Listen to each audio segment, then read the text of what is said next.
We are not a shelter. 200 a night, paid up front. Or call 211.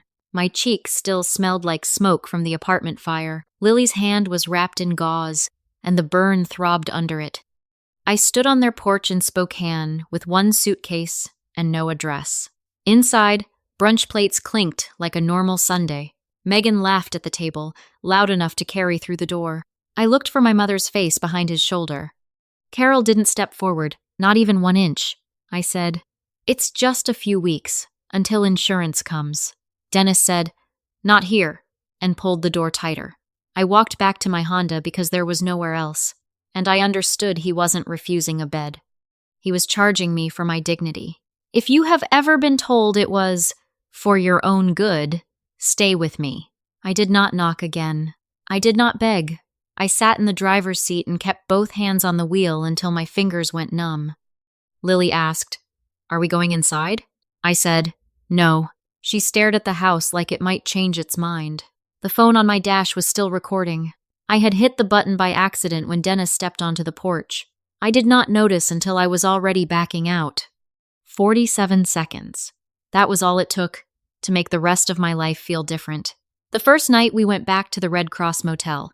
It was 2 thin beds and a door that did not close right. I counted my cash on the bathroom counter.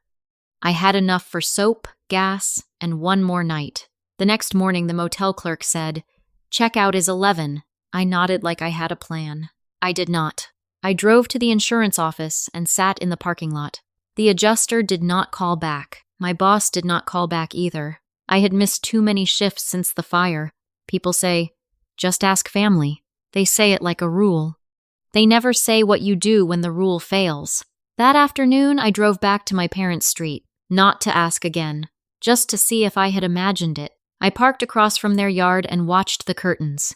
Nothing moved. I remember very clearly what Dennis had said. 200 a night, like a motel rate, like I was a stranger. I told myself he was panicked. I told myself he was protecting the house. I told myself Carol would call later. She did not. On the 3rd day, the Red Cross voucher ended. I asked for 1 more extension. The volunteer's smile tightened. She said, "We did what we could." I thanked her anyway. Then I walked Lily to the Honda. I said, "We're going camping for a few nights." She brightened because she was 8, and she believed me. That first night in the car, I learned how small a back seat is. I laid my coat under Lily and used my sweater as a blanket. I kept the windows cracked because the air inside went stale fast. The parking lot lights stayed on all night. Around 2 in the morning, Lily whispered, "Is Grandpa mad at us?" I swallowed. I said no. I did not know what else to say. The next day, I went to a clinic and asked about her bandage. The nurse looked at the burn and asked for my insurance card. I said, "It's pending." She said, "We can't treat without payment." I watched her mouth move. I heard the words. I still could not make them feel real, so I bought drugstore gauze. I cleaned Lily's hand in a public bathroom. She didn't cry. That made me feel worse. I did call 211 once, parked outside a closed strip mall. The operator was kind, trained, distant. She gave me a list of shelters and told me to arrive early. She also said, "There's a wait."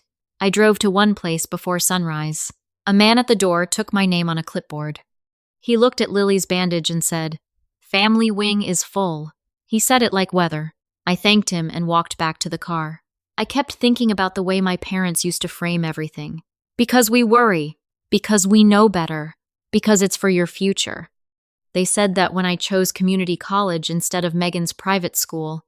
They said that when I moved out at 19. They said that when I got pregnant and didn't marry the father. I heard the same tone on the porch, only now it came with a nightly rate. No one hit me. No one shouted. That was the point. It was clean. It was polite. It was control. On the 4th morning, I drove Lily past her old school. We didn't go in. I just wanted her to see it was still there. She pressed her forehead to the window and asked, "Will I go back?" I said, "Yes." I made the word sound solid, even though I didn't feel it. At night, I kept the engine off to save gas. The cold crept into our bones anyway. Lily said, "Camping is better with a tent." I said, "Next time." I remember very clearly saying that. and I remember hating myself for the lie. And that was not the worst part. I ran into a neighbor from my parents' church at a grocery store. She said, "Your mom said you were staying with friends." She said it like good news, like everything was handled. I smiled. I said, "Yes." I hated myself for saying it. That night, in another parking lot, I played the recording again. Dennis sounded calm. Carol sounded like air. Megan's laughter floated in the background. It was the sound of a door closing. I asked myself a question I had avoided for years. Was I still their daughter when I stopped being convenient? 4 nights in, Lily's burn started to look angry. The skin around it turned red and shiny. When I changed the bandage, the gauze stuck. Lily bit her lip and did not scream. I sat there, holding her hand, and I decided something small. I would never let Dennis name a price for us again. Not in dollars. Not in guilt. I drove to the insurance office the next morning and refused to leave the lobby. I did not raise my voice. I just sat. By noon, the adjuster came out and handed me papers. He said the check would take a few weeks. I laughed once, dry and short. A few weeks was a lifetime. That evening I texted Carol. I wrote, "Lily's burn is getting worse. Can you please help with supplies?" She replied 1 hour later. "Talk to your father." I stared at the screen. Then I turned the phone face down. That was the first crack. Not the fire. Not the porch. Her sentence. I did not text again. I did not call. I focused on getting through the next day. If you've ever swallowed the truth to keep the peace, you'll understand this. The insurance check arrived 3 weeks later. It was not a miracle. It was paperwork finally catching up. I rented a small place on the edge of Spokane. 1 bedroom, a pull-out couch, a door that locked. I went back to work. I took extra shifts. I paid the hospital bill in ugly pieces. I did not tell anyone we had slept in the car. Not my coworkers. Not my friends. Not even the parents at Lily's school. I told myself I was protecting Lily. I also knew I was protecting my own name. I did not want pity. I did not want questions. I did not want anyone saying, "Why didn't your parents help?" I kept the recording. I never played it for anyone. But I listened to it at night when doubt tried to rewrite the porch. It was my proof that I wasn't dramatic, and I did doubt myself. That is the part people don't like to admit. Maybe Dennis was scared of being used. Maybe Carol was frozen the way she always got. Maybe they thought charging money would teach me something. Maybe I should have paid them and kept the family picture intact. I can hear some of you thinking that. I heard it in my own head. Spokane is not a small town, but it can feel like one. My parents had friends in every church circle. Dennis liked being the man who helped people. Carol liked being the woman who kept the family together. I watched that reputation move around without me. When Lily was back in school, a teacher asked, "How are your parents?" I said, "They're fine." I made my face smooth. I did not go to birthdays. I did not show up for holidays. When Megan posted family photos online, I scrolled past. No comment. No reaction. Just absence. People call that cold. They call it unforgiving. They don't see the math behind it. Every contact came with a price. Not always money. Sometimes it was obedience. Sometimes it was silence. Sometimes it was gratitude on demand. Because we worry. Because we know better. Because you'll thank us later. That sentence followed me into adulthood. It was never about my safety. It was about their comfort. I worked hard to build a life that did not depend on anyone. I learned to fix small things myself. I learned to say no without explaining. I learned to leave a room when the air turned sharp.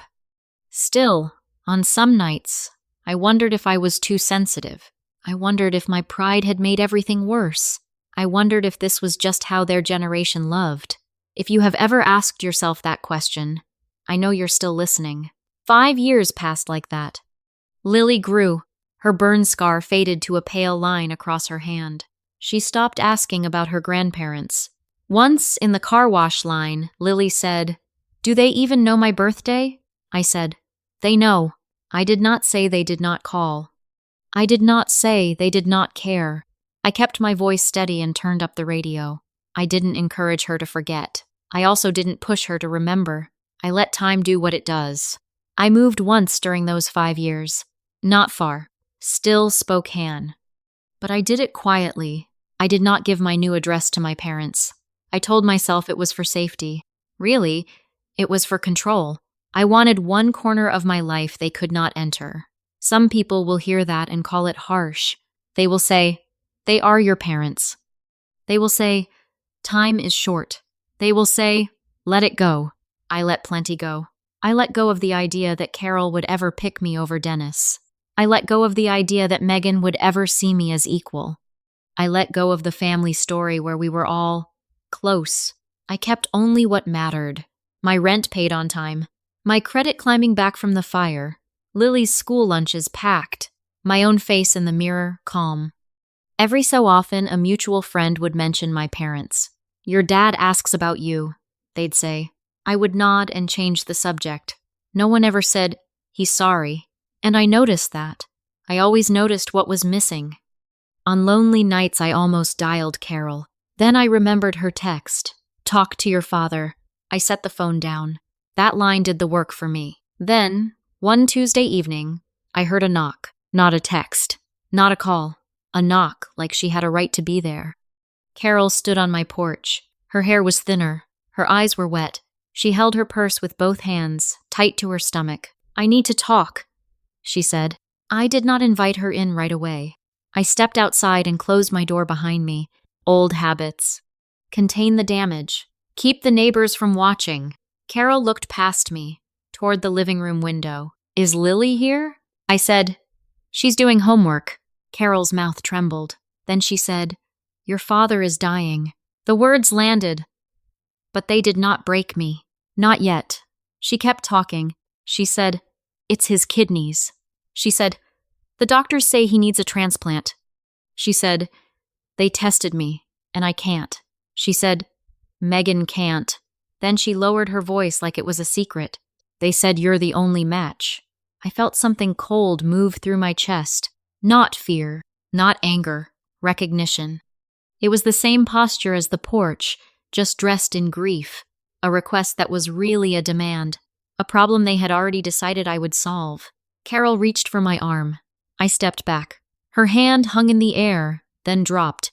She said, Jessica, this is family. She said it like a trump card, like it erased the rate on the porch. I did not answer. I watched her eyes. She was not looking at me. She was looking for compliance. And that was when I understood the next fight had already begun. If you've ever been asked to bleed for people who wouldn't lift a finger for you, keep listening. Carol did not come for Lily. She came for Dennis. That difference matters. I told her, I need time. She nodded fast, like time was a formality. She said, of course, and still stood there, waiting. I asked, has Dad said anything? Carol blinked. Then she said, he's very sick. That was not an answer. I said, does he want to talk to me? She looked down at her purse and said, this isn't the time for old grudges. I felt my throat tighten, not from grief, from the way she rewrote the past as my attitude problem. I told her, you left us in a car. She said, we did what we thought was best. There it was again, the same phrase, polished, for your future, for the family. I remember very clearly her face when she said it. No anger, no shame, just certainty. I did not invite her inside. I told her to give me the doctor's information. She scribbled a clinic name and a number on an envelope. Then she tried one more time. Jessica, your father is your father. I said, I know. I closed the door. That night I did not sleep. I sat at the kitchen table with my laptop and a legal pad. I read about living kidney donation until the words blurred. I read about time off work. I read about follow-up care. I read about bills that do not always land where you think they will. I kept circling one question. Who pays? The next morning, I called the transplant coordinator. Her voice was calm and practiced. She explained the testing process. She explained recovery time. She explained that the recipient's insurance usually covers the donor's evaluation and surgery. Usually.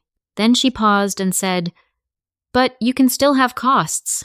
Lost wages, travel, childcare, complications, future insurance issues. She did not dramatize it. She said it like a spreadsheet. I did the math on my pad. One missed paycheck could break my rent. A complication could drown me. I looked at Lily's school calendar. I looked at the scar on her hand. I thought of Dennis counting cash on a porch. And that was not the worst part. Carol called every day after that, sometimes twice. She left voicemails that started soft and ended sharp. "We need you. You're the only one. Don't do this to us." She never said, "I'm sorry." Not once. Megan texted from a number I did not have saved. "Mom says you're hesitating." She wrote, "Stop making this about you." She added, "Dad paid for your braces, remember?" I stared at the screen. I could feel the old family accounting system waking up. They always kept receipts. They always collected interest. I texted back, "I'm gathering information." Megan replied, "Family doesn't negotiate." That line hit me harder than I expected, because negotiating was the only thing that had ever kept me safe with them. I called Carol and asked a direct question. "If I do this, who covers anything that isn't covered?" She said, "We'll figure it out." I said, "How?" She said, "Don't be difficult." I asked again. She sighed like I was a child. She said, "Your father is fighting for his life." I said, "So am I." Silence. Then she said, "Jessica," just my name, like a warning. I started looking at their history with money, not because I wanted to punish them, because I needed reality. A friend from years ago told me what happened with Megan's business. It was not gossip. It was common knowledge in my parents' circle. Dennis and Carol had taken loans to help her get back on her feet. Hundreds of thousands. No written plan. No repayment schedule. Just faith in Megan. For your future. For the family. I sat with that information and felt something inside me crack. Not loud. Not dramatic. Just a clean break. They could gamble on Megan. They could protect her pride.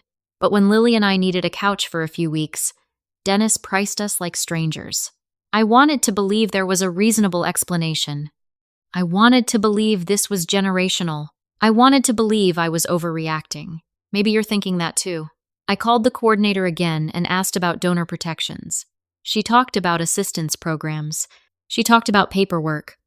She also said, carefully, "You should not proceed if you feel pressured." Pressured. That was the word. Not love. Not duty. Pressure. I walked into Lily's room that night. She was drawing at her desk. She held up a picture of our car in a tent. She said, "Remember camping?" Her voice was light. Her eyes were not. I sat on her bed and told her the truth. In plain words. "Grandpa is sick." She nodded, like she already knew. Then she said, "Is he sorry now?" I didn't answer right away. I couldn't. Lily said, "My hand still hurts sometimes." She wasn't accusing. She was stating a fact. Then she went back to her drawing. That was my breaking point. Not the medical charts. Not Carol's tears. My daughter's quiet sentence. If you've ever had your child ask a question you can't protect them from, you know what that feels like. The next day, I wrote my conditions on the same legal pad. 3 lines. No extra drama. No speeches. An apology to Lily. Full coverage of any costs, in writing. Real responsibility, not vague promises. I called Carol and read the list. She did not interrupt. When I finished, she said, "So, you're putting a price on your father's life." I said, "You taught me prices." She hung up on me. I waited for Dennis to call himself. I told myself a father would want to ask. A father would want to explain. A father would want to look his granddaughter in the eye. No call came. Only Carol's messages, clipped and urgent. Only Megan's texts, full of blame. Dennis stayed behind them, like always. I sat there with the deadline in my ear, and I understood something I could not unlearn. They did not want my kidney. They wanted my compliance. After I gave my conditions, the tone changed. It was no longer pleading. It was discipline. Carol showed up again 2 days later. This time, she did not cry. She stood straight and said, "Your father is getting weaker." I said, "I heard." I kept my voice level. I did not invite her in. She tried to walk past me anyway. I stepped sideways and blocked the doorway. Her eyes flicked to my neighbor's window, then back to me. She said, "Don't make a scene." I said, "Then don't push." She lowered her voice. You're humiliating us. There it was. Not his kidneys. Their image. I said, you humiliated me first. Carol's jaw tightened. She said, we never abandoned you. I said, we slept in a car for 4 nights. She said, you could have paid. I said, that's your defense? She blinked, once. Then she said, Dennis was trying to motivate you. Motivate. As if homelessness was a lesson plan. I did not argue the word. I just repeated my boundary. Apologized to Lily. Put costs in writing. Take responsibility. Carol stared at me like she had never seen me. Maybe she hadn't. Maybe I had always been the daughter who softened first. She said, you're bitter. I said, I'm clear. She leaned in and said, if your father dies, you will live with that. I looked at her and said, I already live with what you did. Then I opened the door wider. Please leave. She stood there for one more breath. Then she turned and walked down my steps. She did not look back. I locked the door. My hands shook. I hated that they still had that power over my body, but I did not unlock it. That night, Megan called for the first time in years. Her voice was sharp. She said, Mom says you're holding Dad hostage. I said, no. She said, you're punishing him. I said, I'm protecting Lily and me. Megan laughed once, the same way she had at brunch. You always make everything about you, she said. Then she added, Dad did what he did because you needed tough love. Tough love. Another clean phrase. I asked, did you know we slept in the car? There was a pause. Then Megan said, you're exaggerating. I said, listen. I played the recording into the phone. Dennis's voice came through. 200 a night. Paid up front or call 211. Megan did not speak. I heard her breathing. Then she said, you recorded Dad? I said, I recorded the truth. She hung up. For a moment, I wondered if I had gone too far. If I had broken some unspoken family rule. Then I remembered the parking lot light on Lily's face at 2 a.m. I remembered the gauze sticking to her skin. I remembered Carol's text. Talk to your father. The next day, Carol left a voicemail. Her voice was flat now. You're sick, she said. You need help. You're tearing this family apart. She never mentioned Lily's name. I stopped answering altogether. I sent one message. Short. My conditions stand. Do not come to my home again. That was the boundary. Written. Simple. Not a debate. 2 weeks passed. No agreement. No apology. No paperwork. Only silence and pressure. During those 2 weeks, I kept waiting for a normal step. A call from Dennis. A simple sentence. I'm sorry about Lily. Even I was wrong. Nothing came. Instead, I got small signals that they were working the outside. A friend from church asked if everything was okay with your parents. A coworker said, your mom called the office looking for you. I said, please don't put her through. I kept my tone calm, like it was nothing. At night, I questioned myself again. Was this control or just panic? Was I cruel or just finally honest? I didn't answer. I just held the line. Then, on a Friday afternoon, my phone rang from a hospital number. A nurse said, is this Jessica O'Connell? I said, yes. She said, I'm calling about your father, Dennis. She paused. I'm sorry. He passed away this morning. My first reaction was not tears. It was relief. I hated myself for that. Then the guilt tried to rush in, fast and loud. I sat at my kitchen table and waited for the guilt to finish its speech. It didn't. Carol called that evening. Her voice had returned to crying. She said, he's gone. I said, I'm sorry. I meant it, in the only way I could. Carol said, he kept asking for you. I did not know if that was true. I did not argue. I just said, I asked for an apology to Lily. Carol sobbed harder. Then she said, this is on you. I let her say it. I did not accept it. The funeral happened without me. I heard about it from a distant cousin. They called me estranged. They said it like a disease. I stayed home and took Lily to school. I made dinner. I paid my bills. I kept my life upright. 3 weeks later, a certified envelope arrived. No return letterhead I recognized. Just my name and address. Inside was a copy of Dennis's will. One paragraph was highlighted. It left me $90,000. Not for me, for Lily's future. And for the nights they slept in the car. I read that sentence twice, then a third time. Dennis had known. He had always known. He just chose the porch anyway. I sat very still. The money did not erase anything. It did not heal Lily's hand. It did not give me back my pride from that Sunday. But it did one thing. It confirmed reality. I did not call Carol to thank her. I did not call Megan to fight. I filed the paper in a folder and went back to work. And I made one more decision. The boundary would not change because he was gone. If you've ever been offered late fairness after early cruelty, you know how empty it can feel. I didn't tell Lily about the will the first day. I watched her come in from school, drop her backpack, and head to the sink. She washed her hands without thinking. Her scar was just part of her now. I made dinner. I listened to her talk about a spelling test. Normal sounded almost rude after everything. That weekend, I read the will again. The line about the car was plain. No excuses. No, for your own good.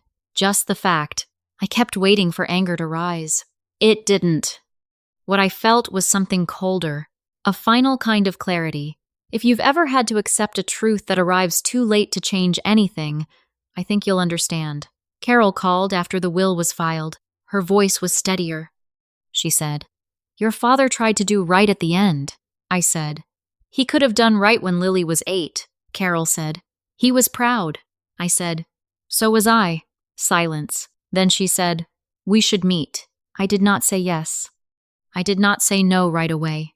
I asked, "Is Lily getting an apology?" Carol said, "We all suffered." I said, "That's not an apology." Carol shifted to the familiar script. "Family is family. You only get one set of parents.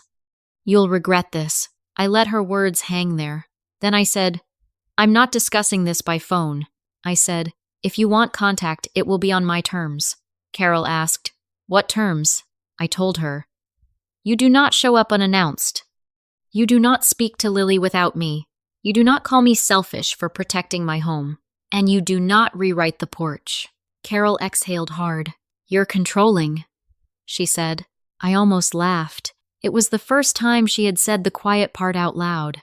I said, "Yes, I control my life now." Megan texted a week later. A single sentence. "Mom says you're taking Dad's money and still acting like a victim." I did not reply. I did not defend myself. I did not explain the recording, the car, the infection risk. Explaining was the old dance. I was done dancing. I set the $90,000 aside for Lily, not as a trophy, as a buffer, as something that could not be bargained away. I thought about what would have happened if Dennis had lived long enough for the transplant. I pictured weeks without a paycheck. I pictured Lily eating cereal for dinner again. I pictured my landlord's notice on the door. That is not fear talking. That is experience. People who have never been one bill away don't understand how help can be a trap. They hear donation and think of kindness. They don't think of rent. They don't think of insurance gaps. They don't think of a boss who says, "We need someone reliable." Dennis and Carol did think of those things. They just thought of them for themselves. Sometimes I wonder if Dennis believed his own story. That charging me would make me stronger. That refusing me would push me forward. That he was shaping my future. Or maybe he just wanted control. It can look the same from the outside. I don't answer that question. I don't need to. His actions were enough. The will did not repair our relationship. It closed the file. That is different. And I was the one who decided it was closed. Later, I told Lily one rule. No one gets to call love something that costs you your safety. She listened like she was older than her years. She said, "Like the porch." I said, "Exactly." I did not tell Carol where it went. I did not tell Megan how it would be used. They did not earn that information. Some people will say Dennis's will proves he loved us. Maybe. Some will say it proves he was manipulated by guilt at the end. Maybe. The truth is simpler. He saw what he did and he wrote a check for it. That's all. I still live in Spokane. I still work. I still pay things down, 1 month at a time. My life is not dramatic. It is steady. One afternoon, Lily found the folder on my desk. She didn't snoop. She just saw my name on the envelope and asked, "Is that about Grandpa?" I said, "Yes." She looked at me for a long second. Then she said, "Did he ever say sorry?" I said, "Not to you." She nodded. No tears, just a nod. She went to her room and came back with the stuffed animal she had tried to save from the fire. The fur was singed on one ear. She kept it anyway. Lily placed it on the table beside the folder. She rested her burned hand on top of it. Then she said, "Okay, that was it." No speech. No forgiveness scene. Just a child who had already learned more than she should. A week later, Carol sent a letter. Not an email. A letter like we were strangers. It said, "I'm sorry things went the way they did." It did not name Lily. It did not name the porch. It did not name the car. I folded it and put it back in the envelope. I did not write back. My boundary stayed the same. If they wanted a relationship, they would have to face the facts, not decorate them, not soften them, not sell them as love. I never posted about it online. I never told church people my side. I didn't chase the family story. I built my own. Sometimes, late at night, I play the 47 seconds. Not because I miss them, because it reminds me what I survived without their help. I used to think family meant access. Now I think it means choice. And I have mine. The next time someone tells me, "You'll thank us later," I know what to do. I say nothing. I close the door. I turn the deadbolt, and the house stays quiet.